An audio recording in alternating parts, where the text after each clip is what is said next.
많은 사람들이 예수님을 믿습니다. 믿지 않는 자들에게는 그분을 믿으라고도 말하지요.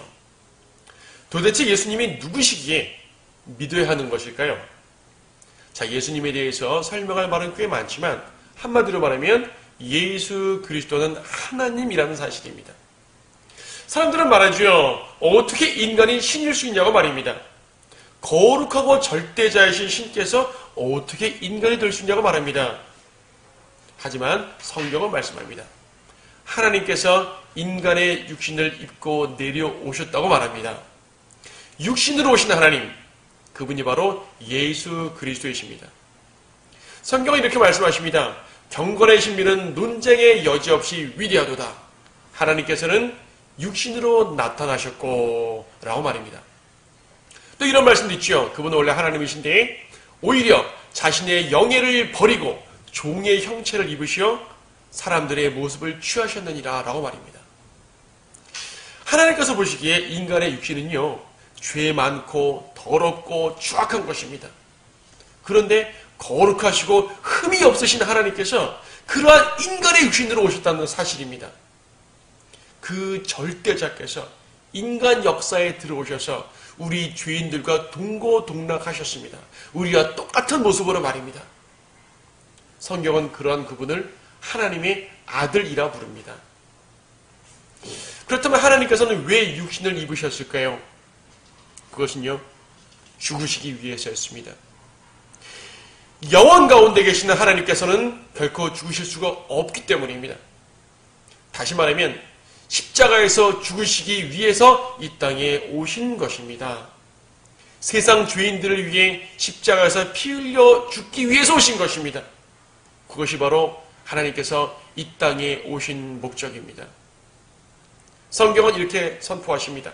그리하여 사람과 같은 모양으로 나타나셔서 자신을 낮추시고 죽음에까지 순종하셨으니 십자가의 죽음에까지라. 하나님께서 죽으시다니요. 그것도 자신의 피조물인 인간의 손에 의해서 죽으시다니요. 그런데요, 그분은 능력이 없어서 죽으신 것이 아닙니다. 오히려 사랑하셔서 죽으신 것입니다. 그리고 그분은 부활하심으로써 하나님의 아들의 능력을 나타내 보이셨습니다. 성경은 말씀합니다. 거룩의 영으로는 죽은 자들로부터 부활하여 능력으로 하나님의 아들로 선포되었으니라고 말입니다. 생각해 보십시오. 풍랑을 잔잔케 하시고 죽은 자를 살리신 하나님입니다. 그분께서 부활하지 못하시겠습니까? 만일 그분이 부활하지 못하셨다면 결코 우리를 구원하지 못하셨을 것입니다. 하지만 그분은 부활하셔서 하나님의 아들의 능력을 만방에 드러내셨습니다. 하나님의 아들께서는 그 사랑으로 우리를 위해 죽으셨고 그 능력으로 우리를 구원하신 것입니다. 중요한 것은요, 하나님의 아들 예수 그리스도께서 바로 당신을 위해 죽으셨다는 사실입니다. 당신의 모든 죄들을 용서하시기 위해 죽으셨습니다. 당신이 어떤 죄를 지었는지는 모르지만 상관없습니다. 가벼운 죄를 지었건 무거운 죄를 지었건 끔찍한 죄를 지었건 그 어떤 죄든지 간에 우리 주 예수님께서는 그 모든 죄들을 씻으실 것입니다. 그 안에서 우리가 그의 보혈을 통하여 구속 곧 죄들의 용서함을 받았느니라 라고 성경은 선포하십니다. 이제 예수 그리스도를 믿으십시오. 당신을 위해 죽으시려고 육신으로 오신 하나님, 즉 하나님의 아들 예수 그리스도를 믿으십시오.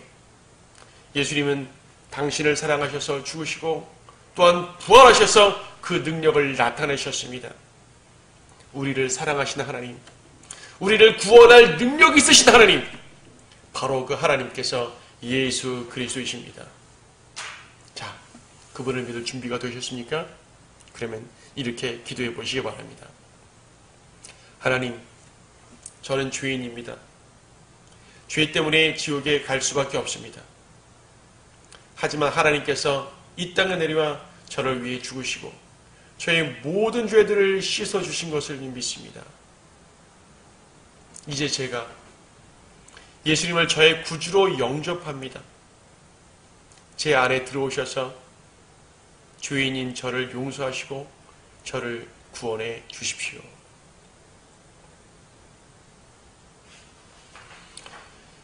하나님의 아들 예수 그리스도의 사랑과 능력으로 모든 죄들을 씻음받고 반드시 영생에 이르시기를 바랍니다.